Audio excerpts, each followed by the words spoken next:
Инструкция по использованию электронного учебника. Для того, чтобы использовать электронный учебник, нам понадобится браузер Google Chrome или Яндекс. В адресной строке пишем адрес Талды-Курганского высшего политехнического колледжа tptk.kz. Открылся сайт колледжа. В третьем пункте образование или же последний пункт прикладные программные средства находим ЭУМК, электронно-учебный комплекс, электронный учебник.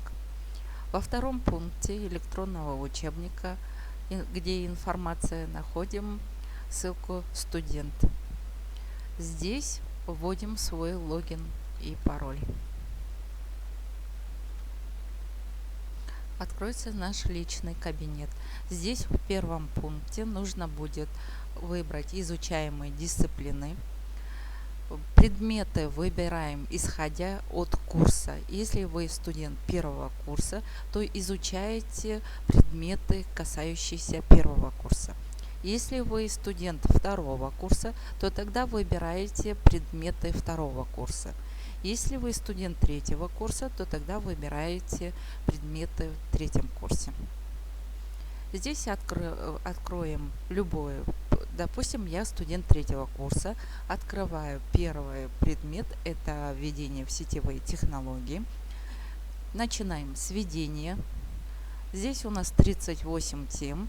Начинаем с введения. Открываем. Изучаем тему. После изучения в конце есть закрепление материала и тестирование материала. Нужно будет для начала закрепление материала выполнить, потом тестирование. Через тестирование вы показываете, что вы изучили эту тему. Здесь дается 10 вопросов. Нужно будет выбрать правильный ответ, который вы считаете, ответить на все вопросы и в конце подтвердить свой выбор.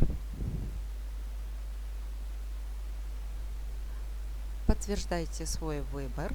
И здесь указывает оценку, количество правильных ответов, то есть насколько вы освоили программу, показывает. И так каждый раз каждый предмет изучается. Следующий предмет. Точно так же изучаете все темы и также выполняется. Всем удачи!